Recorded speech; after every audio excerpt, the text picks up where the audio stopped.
In the early hours of July the 6th of 2012, West Virginia teenagers Sheila Eddy and Rachel Shoaf lured their friend Skylar Neese out of her Star City home under the guise of smoking marijuana together. Neese snuck out of her bedroom window and was never seen alive again. Unbeknownst to her, her so-called friends had been planning to kill her for over a year. They openly discussed doing so while at school, and other students had reportedly overheard the conversations but believed they were joking. On the night of July the 6th, the trio traveled to Brave, Pennsylvania in Eddie's car at a spot they'd previously visited together.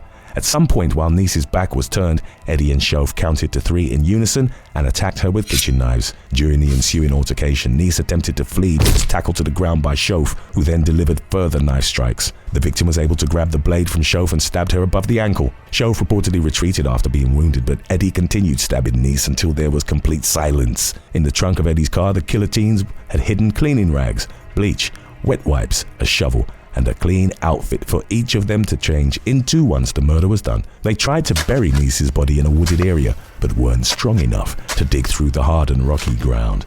They instead covered the remains with branches, dirt, and leaves as they hid it near the Pennsylvania state line. Neese's disappearance was initially treated as a teenage runaway case. Over the months that followed, Shoaf and Eddie feigned being affected by her disappearance. They comforted her parents, posted tributes on social media, distributed flyers, and took part in the search for her. The authorities determined that Neese had been in Eddie's car on the night of her disappearance, but the teen claimed to have safely dropped her off after they met. Investigators suspected she and Shoaf knew more than they'd revealed, but didn't have enough evidence to tie them to the incident. Roughly 6 months after the murder, Shoaf suffered a nervous breakdown and spent 5 days in a psychiatric hospital. Upon being released, she offered a full confession and led investigators to Neese's body. Under a plea deal, she admitted second-degree murder in May of 2013. She was jailed for 30 years with parole available after 10. Eddie was charged as an adult and pleaded guilty to first-degree murder. She was given a life sentence, but in accordance with West Virginia law, a juvenile offender was required to have the possibility of parole on a whole life sentence, and hers would be available after serving 15 years of her sentence. For years, she and Shoaf didn't provide a reason for Neese's killing,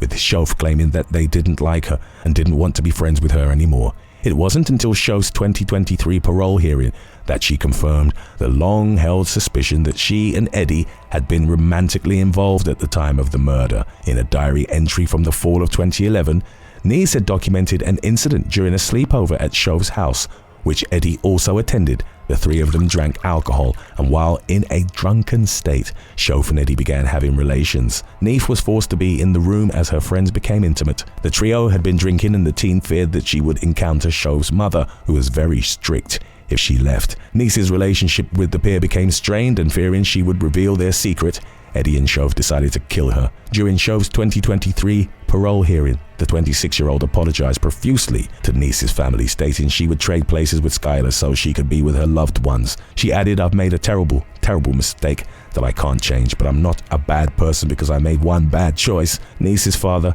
David, read a statement and ardently spoke out against her release. He described Shoaf as a malicious monster and diabolical butcher, asking why should she be given a second chance when his daughter was never given one. He emphasized his belief that Shoaf was not sorry but proud to have killed his only child in cold blood, adding, "The day after she plunged kitchen knives into my child, this devil was seen on a friend's boat, smiling and posing for photographs." The man concluded, "No one can fix that kind of madness. I believe if she is paroled, she will kill again." David highlighted that Shoaf and Eddie had planned his daughter's murder for almost a year and had abundant chances to change their minds.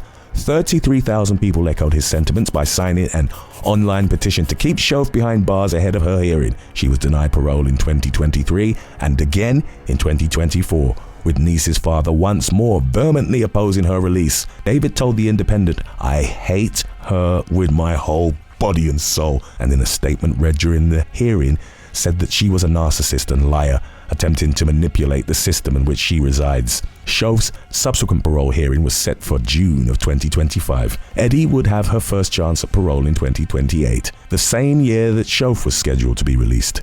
In contrast to Shoaf, Eddie never publicly expressed remorse for the killing. Number 8. David Hodgson.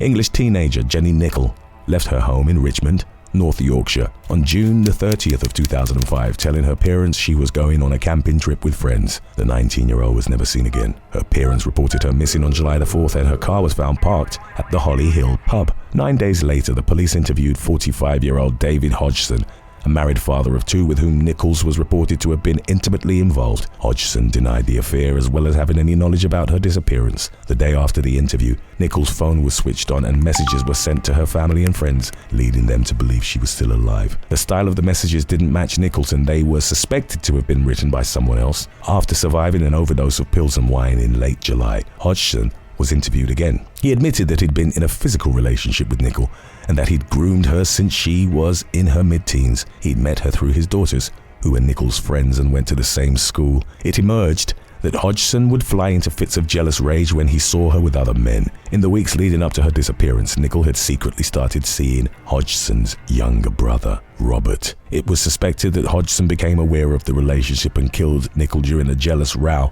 on the night she disappeared. He and his brother had built a number of ramshackle huts in the Sandbeck plantation south of Richmond. Hodgson denied ever taking Nichols there, but DNA evidence confirmed that they'd had relations at the location. Also recovered from the area were the teen's nightdress, teddy bear, and cassette player. In 2008, Hodgson was found guilty of her murder and jailed for life with a minimum term of 18 years. His persistent claims of innocence and his refusal to give up the location of Nichols' body led to his appeals being shut down. He was considered for parole in February of 2025, but was promptly denied. Number 7. Colin Pitchfork. In the 1980s, English deviant Colin Pitchfork killed 2 teens and became the first man to be convicted on the basis of DNA evidence. On November the 21st of 1980, Linda Mann took a shortcut on her way home from babysitting in Narborough, Leicestershire. She failed to return home, and her body was found the next morning on a deserted footpath. She was abused and strangled to death. A sample from the attacker was taken from her body and highlighted a person with type A blood and an enzyme profile that matched only 10% of males. In July of 1986, Dawn Ashworth disappeared while on her way to a friend's house in the village of Enderby. She was found in a wooded area near a footpath. The teen had been savagely beaten, assaulted, and fatally strangled. Ashworth and Mann both went to Brockington High School. They'd been killed in similar fashion, and the culprit samples were a match. In early 1987, in an effort to find their killer, law enforcement asked local males to voluntarily give blood samples in what became the world's first DNA mass screening. Pitchfork worked at a bakery at the time. He was arrested after it emerged that he'd paid a colleague £200 to use a fake passport and provide a sample in his name. During questioning, Pitchfork admitted to exposing himself to more than 1,000 women, claiming it was a compulsion that had begun in his early teens. His urges progressed to assaults and then to killing his victims. At his trial, he admitted the assaults and murders of Mann and Ashworth, along with 2 additional assaults and perverting the course of justice. Pitchfork was jailed for a minimum of 30 years. After multiple failed attempts at parole, he was released under strict conditions in September of 2021. He was, however, recalled to prison in November, after it emerged that he'd been approaching lone women while wandering through forests and parkland areas. The parole board was criticized for allowing his release. David Baker, a former police detective who'd helped capture Pitchfork, maintained that he was a psychopath capable of deceiving the system and that it would never be safe for him to be released. Pitchfork was denied all his subsequent attempts at parole. Number 6. Hannad Hasan.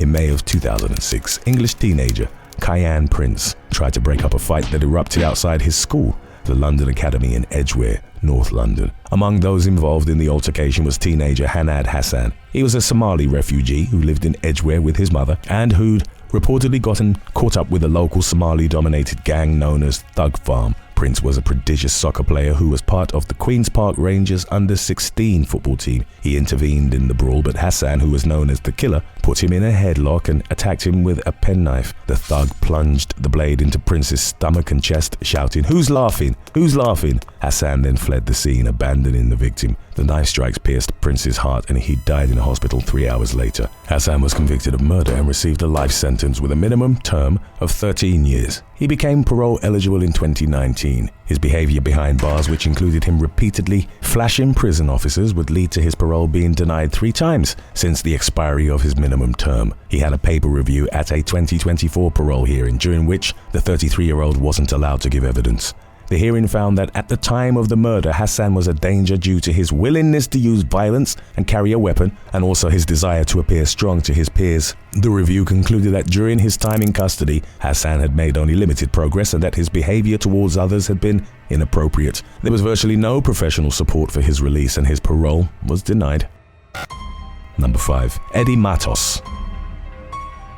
NYPD officer Anthony Dwyer and 2 colleagues responded to reports of an armed robbery at a McDonald's on 7th Avenue and West 40th Street on October the 17th of 1989. 4 men had shattered the restaurant's glass door with a sledgehammer before rounding up the employees and holding them at gunpoint. Upon arriving at the scene, Dwyer saw a suspect, later identified as Eddie Matos, running towards the back of the restaurant and climbing a ladder to the roof. The 23-year-old officer went up after him. Matos waited to ambush Dwyer on the roof and pushed him down a 25-foot air shaft. He then fled the scene. The officer was trapped for roughly 45 minutes before he was freed by emergency workers. Dwyer, a volunteer firefighter and a devout Catholic who taught Sunday school, suffered critical injuries in the fall. He was pronounced dead at Bellevue Hospital. Matos was arrested the day after the incident and indicted alongside his accomplices. In 1990, he was found guilty of second-degree murder, attempted robbery, and burglary. He was sentenced to a concurrent term of 25 years to life and was incarcerated at the maximum security Green Haven Correctional Facility. As of the spring of 2025, he'd spent roughly 35 years behind bars, and his multiple attempts to be paroled were denied. Matos advocated for changing the state parole system and wrote to the state senate that he'd bettered himself in prison, adding, "I truly do not understand why I am continually denied parole." In early May of 2025, as Dwyer's family was preparing to testify at yet another of his parole hearings, Dwyer's mother told the media that she would like the 57-year-old to stay in jail until the day he dies, and repeated a previous statement that he should burn in hell. Dwyer's sister Maureen was only 11 when he was killed. As the hearing date was approaching, she stated, "It's going to be 3 times in almost a year that we're saying what a great guy my brother was and what a scumbag this guy was every time. It's like a popularity contest." Number 4. Luke Mitchell. On the afternoon of June the 30th of 2003, Scottish teen Jodie Jones left her home in Dalkeith to meet up with her boyfriend Luke Mitchell. He and Jones would frequently traverse a stretch of woodland known as Rowan's Dyke Path during their meetups. When Jones failed to return home, a search party went out to look for her. Immediately after joining the party, Mitchell went straight to a V-shaped notch in the wall bordering Rowan's Dyke Path. He climbed through the gap and discovered his girlfriend's dead body. Jones was naked. Her hands were tied behind her back, her throat was cut, and her body had been repeatedly knifed. She'd been stabbed in her abdomen, breast, and mouth, and her eyelids were slit. A forensic psychologist subsequently noted that the fatal attack indicated an eruption of anger. Her and Mitchell's initials, LM and JJ, had been carved into a tree near the crime scene. The rapid discovery of Jones's body by Mitchell, who was also in his mid-teens, highlighted him as the main suspect. He claimed that his tracking-trained dog had led him to the scene, but that account was disputed by other members of the search party, who claimed that he'd gone to the notch in the wall on his own with no help from his pet. Witnesses also noted that he didn't show any emotion or surprise when finding the body, contrasting the reaction of others in the search party who were severely distraught. A knife that Mitchell was known to regularly carry disappeared from his possession after the murder. Only the pouch for the blade was found in his home. On it, the teen had marked Jones's initials with 1989 to 2003, the year of her birth and death, along with a quote from Kurt Cobain, lead singer of Nirvana, her favorite band. It read, "The finest day I ever had was when tomorrow never came." Also missing was a camouflaged coat that Mitchell regularly wore and which he'd also donned on the night of the murder. He never provided an explanation for why the items had disappeared.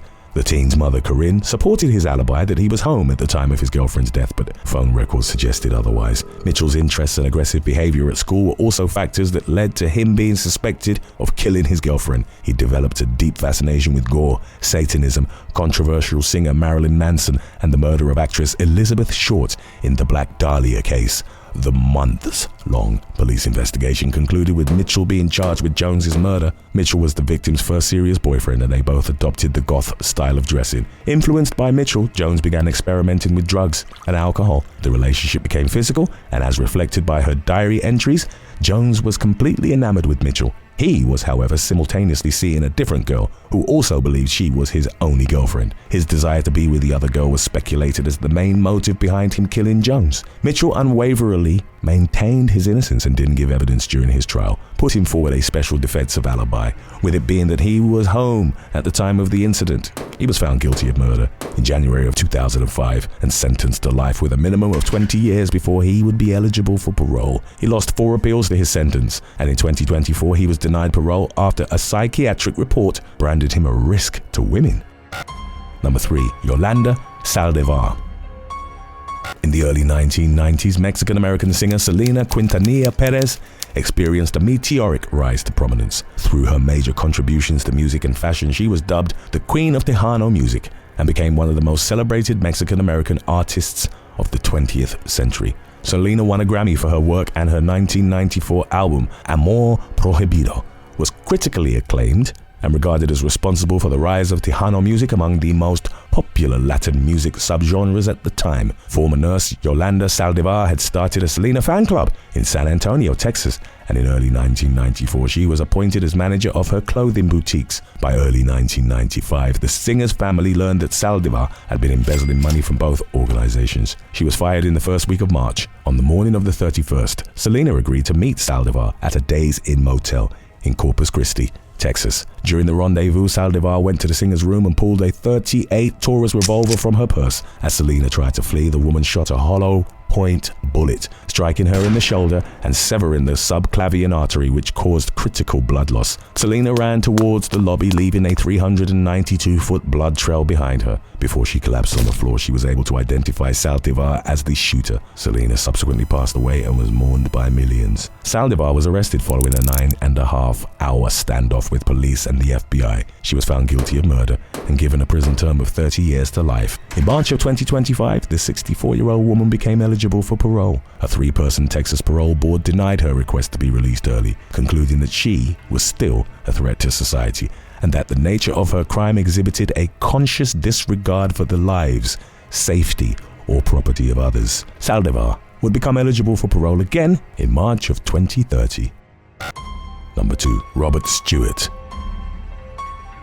After he was convicted of shoplifting £6 worth of goods from a supermarket, Zahid Mubarak was sentenced to serve 90 days at Feltham Young Offenders Institution in West London. Mubarak was of a Muslim background and Pakistani descent. On February the 8th of 2000, inmate Robert Stewart was moved into his cell. Stewart was described as a racist skinhead, but that aspect was reportedly either unknown to the facility's guards or overlooked by them. Stewart had 17 criminal convictions out of 80 offences and was awaiting trial on charges of harassment. In November of the previous year, a mental health nurse had diagnosed him as a psychopath. In the early hours of March the 21st of 2000, Mubarak was sleeping in their shared cell. He was just hours away from being released. Stewart grabbed a table leg he'd broken off 2 weeks prior. He then repeatedly struck Mubarak over the head with it, delivering 7 to 11 devastating blows. Stewart then pressed the alarm and prison officers found him covered in blood while standing over Mubarak's battered body with the table leg in hand. He claimed that his cellmate had had an accident and was immediately moved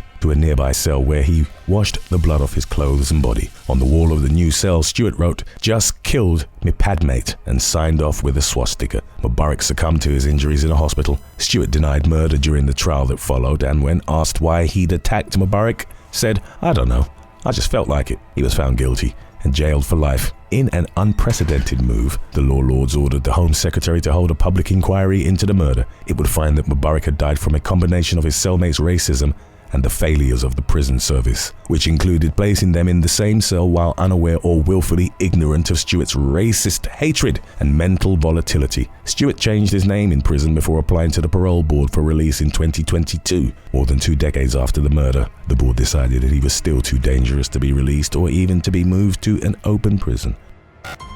Number 1. Anders Breivik. On July the 22nd of 2011, Anders Breivik carried out 2 attacks which would collectively become Norway's deadliest peacetime atrocity. Motivated by his extremist views on society, the 32-year-old detonated an ammonium nitrate fertilizer bomb at 15:25 p.m. in the Regjerinskavatlet district of Oslo. It planted the bomb in a van next to the tower block housing the office of then Prime Minister Jens Stoltenberg in an attempt to kill government officials. 8 people lost their lives and over 200 were injured in the explosion. About an hour and a half later, Breivik took a ferry to the island of Utøya in Tyrifjorden, Buskerud. He targeted a summer camp organized by the AUF, the youth ring of the ruling Norwegian Labour Party. Upon arrival, Breivik was met by Monica Borsai, the camp leader and island hostess. He was wearing a police uniform and identified himself as a member of the Oslo Police Department, who'd come over for a routine check following the bombing in Oslo. Borsai became suspicious and called Trond Bødsten, the security officer on the island. Shortly thereafter, Breivik executed them both. In the moments that followed, he asked people to gather around him, and they did so, misled by his official appearance. Breivik then pulled firearms and ammunition out of a bag and opened fire indiscriminately. Chaos ensued, with dozens of innocent victims scrambling for their lives.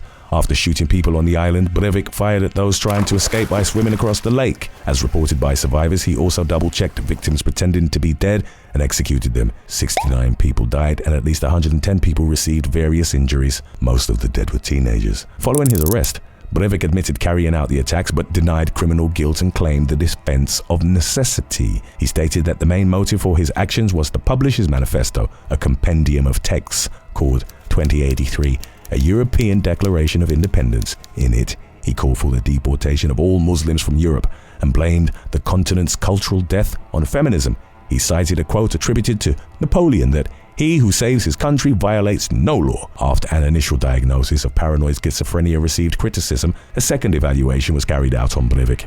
It concluded that he suffered from narcissistic personality disorder and antisocial personality disorder, but that he wasn't psychotic when carrying out the atrocities. Following a 2012 trial, Breivik was found guilty of mass murder, causing a fatal explosion, and terrorism. He was given 21 years, the maximum punishment available under Norwegian law, with the stipulation that his sentence could be extended for as long as he would be considered a threat to society. The dual attack shocked the country to its core. With 77 casualties and countless injuries, it was the deadliest to occur in Norway since World War II. A survey found that 1 in 4 Norwegians knew someone affected by the mass killing, much to the general satisfaction of those affected by his crimes.